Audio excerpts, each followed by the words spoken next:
അങ്ങനെയാണോ എന്താണോ എനിക്കറിയില്ല.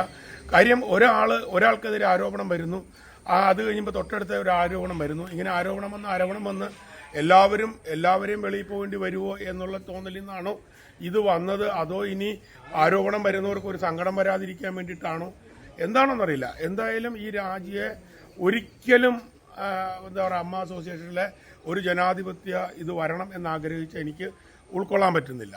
പിന്നെ രണ്ടാമത്തെ ഒരു കാര്യം, ഇതിനൊക്കെ മറുപടി പറയേണ്ട ഒരാൾ ശ്രീമാൻ ജഗദീഷ് അവറുകളാണ്. കാര്യം അദ്ദേഹമാണ് അസോസിയേഷന്റെ ഇലക്ഷന്റെ തലേ ദിവസം ശ്രീമാൻ പത്മശ്രീ മോഹൻലാൽ അവറുകളെ പ്രസിഡന്റ് അദ്ദേഹത്തെ നിർത്തിക്കൊണ്ട് ഞങ്ങളാണ് ഒഫീഷ്യൽ പാനൽ, അനൂപ് ചന്ദ്രനും ജയനും കുക്കു പരമേശ്വരനും ഒക്കെ അടങ്ങുന്ന, അങ്ങനെ വാക്കാൽ പറഞ്ഞില്ലെങ്കിൽ തന്നെ അങ്ങനെയുള്ളവരെല്ലാവരും റിബലാണ്, ഞങ്ങളാണ് മോഹൻലാലിന് ഇഷ്ടപ്പെട്ടവര്, ഞങ്ങളാണ് മോഹൻലാലിന്റെ കൂടെ നിൽക്കുന്നവര്, മോഹൻലാൽ എന്ന് പറയുന്ന മനുഷ്യന്റെ പാനൽ ഞങ്ങളെയാണ് അദ്ദേഹം ഏറ്റവും കൂടുതൽ സ്നേഹിക്കുന്നത്, ബഹുമാനിക്കുന്നതെന്ന് ഓരോ ആൾക്കാരെ നിർത്തിക്കൊണ്ട് അദ്ദേഹം പറഞ്ഞു. അന്ന് ലാലേട്ടൻ അവിടെ നിന്നുകൊടുത്തു, നിശബ്ദനായി അദ്ദേഹം നിന്നുകൊടുത്തു. അതിൻ്റെയൊക്കെ പരിണിത ഫലമാണ് ഈ കാണുന്നത്. നമ്മൾ അന്നും പറയുന്ന ഇതാണ്, അമ്മ അസോസിയേഷൻ എന്ന് പറയുന്ന ഒരു സാംസ്കാരിക സംഘടനയാണ്.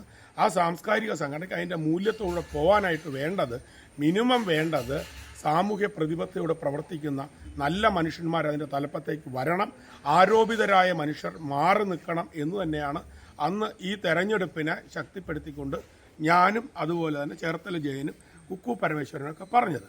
അത് നമ്മൾ ഈ ഒരു അവസരത്തിൽ ഇലക്ഷന്റെ തലേ ദിവസം ഇങ്ങനത്തെ ഒരു നിലപാട് ശ്രീമാൻ ജഗദീഷ് അവറുകൾ എടുത്തതിന്റെ ദുരന്തമാണ് ഇപ്പോൾ അമ്മ അനുഭവിക്കുന്നത്.